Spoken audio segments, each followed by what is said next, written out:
നമ്മളത് ഇങ്ങനെ ഒരു സെറ്റപ്പ് നമ്മൾ ഇൻഡോർ ചെയ്ത് വെച്ചിട്ടുണ്ട്. ഇത് നമ്മുടെ സാധാരണ ട്രേകളാണ്, പക്ഷേ കുറച്ച് ആഴമുള്ള ടൈപ്പ് ട്രേകളാണ്. അതായത് തീരെ ഷാലോ ആയിട്ടുള്ള ട്രേകളല്ല, കുറച്ച് ആഴമുണ്ട്. നമ്മൾ വാങ്ങിയിട്ടുള്ളത് 6ഓളം ട്രേകളാണ്. ഇത് എന്തിനാണ് എന്നുള്ളത് നിങ്ങൾക്ക് അത് കണ്ടപ്പോൾ തന്നെ മനസ്സിലായി കാണും. ആ PVC പൈപ്പുകളൊക്കെ കണ്ടപ്പോൾ മനസ്സിലായി കാണും. അത് ക്രേ ഫിഷുകൾക്ക് വേണ്ടിയിട്ടാണ് നമ്മൾ ഈ ഒരു സെറ്റപ്പ് ചെയ്തിട്ടുള്ളത്. റെഡ് ക്ലോ ക്രേ ഫിഷിനെയാണ് നമ്മൾ വാങ്ങാനായിട്ട് പ്ലാൻ ചെയ്തിട്ടുള്ളത്. സാധാരണ മറ്റ് അലങ്കാര ക്രേ ഫിഷുകളിൽ നിന്ന് കുറച്ച് വ്യത്യസ്തമായിട്ടുള്ളൊരു ജനസാണ്. നല്ല സൈസ് വെക്കുന്ന ഒരു വെറൈറ്റിയാണ്. അതിനെ ഒരു 6 എണ്ണത്തിനെ വാങ്ങി വളർത്താമെന്ന് വിചാരിച്ചു. അതിന് വേണ്ടിയിട്ടാണ് നമ്മൾ ഈ ഒരു 6 ട്രേകൾ സെറ്റ് ചെയ്ത് വെച്ചിട്ടുള്ളത്. റെഡ് ക്ലോ ക്രേ ഫിഷുകളെ നമ്മൾ ഇതുവരെ വാങ്ങിയിട്ടില്ല. അതിന് മുമ്പ് നമ്മൾ സെറ്റ് ചെയ്ത് വെച്ചു എന്ന് മാത്രം. അപ്പോൾ ആ ഒരു സെറ്റപ്പ് നിങ്ങളെ ഞാൻ ആദ്യം കാണിക്കാമെന്ന് വിചാരിച്ചു. പിന്നെ നമ്മൾ ഇതിനകത്ത് ഒരു പകുതിയോളം വെള്ളമാണ് നിറച്ചിട്ടുള്ളത്. പകുതി എന്ന് പറയാൻ പറ്റില്ല, ഏകദേശം ഒരു 6 കപ്പ് വെള്ളമാണ് നമ്മൾ ഒഴിച്ചിട്ടുള്ളത്. അത് ഏകദേശം ഒരു പകുതിക്കടുത്ത് വരുന്നുണ്ട്.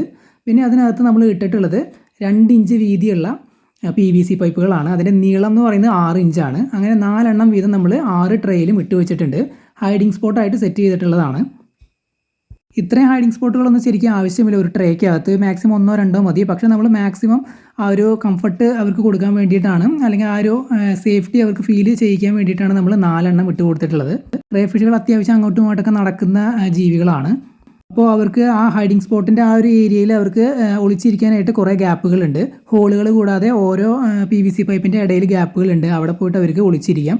പിന്നെ ഫ്രണ്ടിൽ കാണുന്ന ആ ഒരു ഫ്രീ സ്പേസിലാണ് നമ്മൾ ഫുഡ് ഇട്ട് കൊടുക്കാനായിട്ട് പ്ലാൻ ചെയ്തിട്ടുള്ളത്. അവിടെ തന്നെ നമ്മൾ എയറേഷനും എയർ സ്റ്റോണും ഇടാമെന്ന് വിചാരിക്കുന്നുണ്ട്.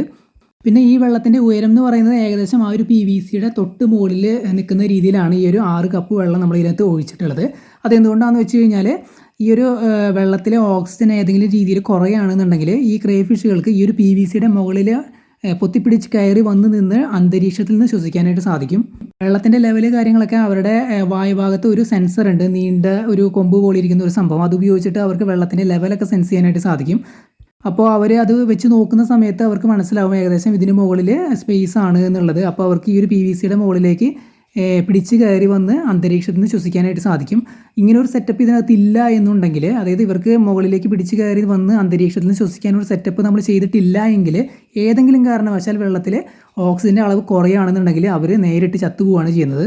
സാധാരണ മീനുകളാണെന്നുണ്ടെങ്കിൽ നമുക്ക് എന്തെങ്കിലും ഒരു വാണിംഗ് തരും. അവർ മുകളിൽ വന്നിട്ട് എയർ എടുക്കുന്നത് കാണാം. അപ്പോൾ നമുക്ക് മനസ്സിലാവും ഇതിനകത്ത് എയറേഷൻ കുറവാണ്. പെട്ടെന്ന് തന്നെ നമ്മൾ എയറേറ്റർ ഓൺ ചെയ്യുകയാണ് ചെയ്യുന്നത്.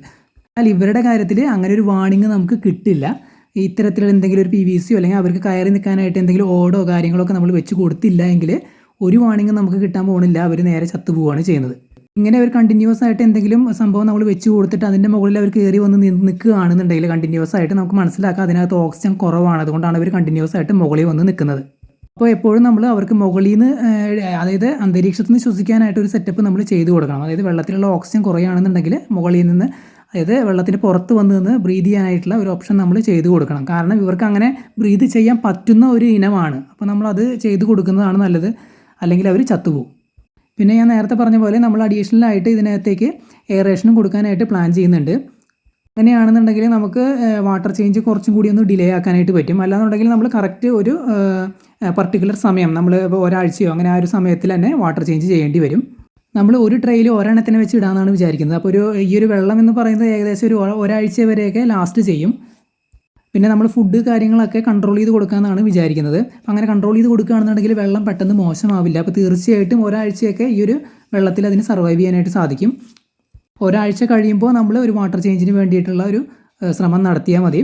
പിന്നെ കുറച്ചും കൂടി നമുക്ക് എക്സ്റ്റെൻഡ് ചെയ്യാൻ പറ്റും നമ്മൾ എയറേഷനൊക്കെ കൊടുത്ത് വെള്ളം കണ്ടീഷനായിട്ട് വെക്കുകയാണെന്നുണ്ടെങ്കിൽ. അപ്പോൾ അതുകൊണ്ടാണ് നമ്മൾ എയറേഷൻ കൂടി കൊടുക്കാമെന്ന് വിചാരിക്കുന്നുണ്ട്. പിന്നെ നമ്മളിത് ഇപ്പോൾ ഈ ഒരു തെർമോക്കോൾ അതിൻ്റെ മുകളിൽ വെച്ചിട്ടുള്ളത് ജസ്റ്റ് നിങ്ങളൊന്ന് കാണിക്കാൻ വേണ്ടിയിട്ടാണ്. കാരണം നിങ്ങൾക്ക് കാണാൻ ഇപ്പോൾ നല്ല ലൈറ്റ് ഉണ്ട്. ഇങ്ങനെ ലൈറ്റ് ഉള്ള സമയത്ത് കൂടുതൽ അവരത് അധികം പുറത്തിറങ്ങാറില്ല. കൂടുതൽ ഈ ഹൈഡിങ് സ്പോട്ടിൻ്റെ അകത്താണ് ഇവർ ഇരിക്കുക. ഇവർ ഫുഡ് കാര്യങ്ങളൊക്കെ കൂടുതലും കഴിക്കുന്നത് നൈറ്റ് ടൈമിലാണ്. രാത്രിയൊക്കെ ഇറങ്ങി വന്നിട്ടാണ് ഇവർ ഫുഡ് കഴിക്കുന്നത്. അപ്പോൾ രാവിലെയും ഇവർ ഫുഡ് എടുക്കണമെന്നുണ്ടെങ്കിൽ ലൈറ്റ് കൂടുതലായിട്ടുണ്ടെങ്കിൽ ഇവർ ചിലപ്പോൾ വന്ന് ഫുഡ് എടുത്തുനിന്ന് വരില്ല. കൂടുതൽ ഇതിനകത്ത് തന്നെ ഒളിച്ചിരിക്കാനാണ് സാധ്യത. അപ്പോൾ അതുകൊണ്ടാണ് നമ്മൾ ഈ ഒരു തെർമോക്കോൾ വെക്കാനായിട്ട് വിചാരിക്കുന്നത്. ഏകദേശം ഒരു 3/4 ഭാഗത്തോളം ഈ തെർമോക്കോൾ വെച്ച് കവർ ചെയ്യുകയാണെന്നുണ്ടെങ്കിൽ അവർ രാവിലെയും ഫ്രീ ആയിട്ട് ഇറങ്ങി നടന്ന് ഫുഡ് കാര്യങ്ങളൊക്കെ കഴിക്കും. പിന്നെ നമ്മളിതൊരു എക്സ്റ്റൻഷൻ ബോർഡാണ്. പിന്നെ ആ കാണുന്നത് എയറേറ്ററാണ്. അപ്പോൾ അതിൽ നിന്ന് നമ്മളൊരു കണക്ഷൻ എല്ലാ ട്രെയിലേക്കും കൊടുക്കാമെന്ന് വിചാരിക്കുന്നുണ്ട്.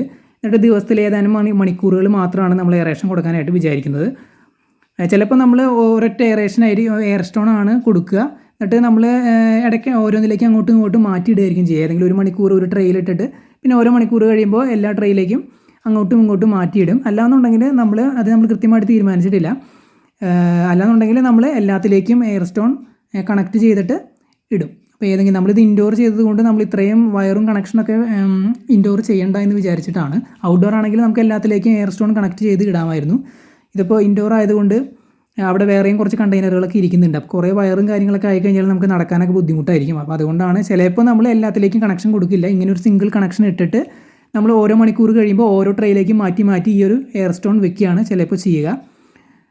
ചിലപ്പോൾ നമ്മൾ എങ്ങനെയാണ് തീരുമാനം എന്ന് അറിയില്ല. ആ സമയത്ത് ചിലപ്പോൾ നമുക്ക് അങ്ങനെ തോന്നുകയാണെന്നുണ്ടെങ്കിൽ നമ്മൾ അങ്ങനെ ചെയ്യും. നമ്മൾ എല്ലാത്തിലേക്കും ഇടണമെന്ന് തോന്നുകയാണെന്നുണ്ടെങ്കിൽ നമ്മൾ എല്ലാത്തിലേക്കും കണക്ഷൻ ഒരേ സമയം തന്നെ കൊടുക്കും.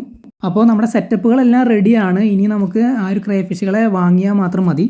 അടുത്ത ഒരു 2-3 ദിവസത്തിനുള്ളിൽ തന്നെ ആ ഒരു ക്രേഫിഷുകളെ നമ്മൾ വാങ്ങുമെന്ന് വിചാരിക്കുന്നു. റെഡ് ക്ലോ ക്രേഫിഷുകളാണ്. ആ ഒരു ക്രേഫിഷുകളെ കുറിച്ചുള്ള കൂടുതൽ കാര്യങ്ങളെല്ലാം അവർ വന്നതിന് ശേഷം ഞാൻ പറയാം.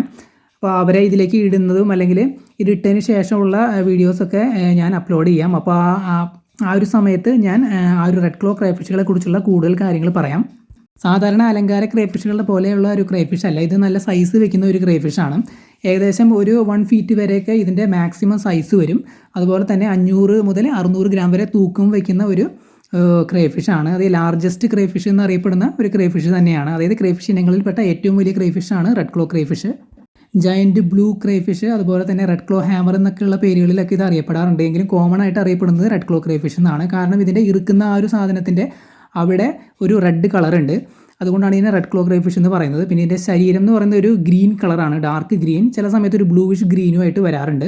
അപ്പോൾ എന്തായാലും അതിനെക്കുറിച്ചുള്ള കൂടുതൽ കാര്യങ്ങളൊക്കെ നമ്മൾ അതിനെ വാങ്ങിയതിന് ശേഷം നമ്മൾ പറയാം.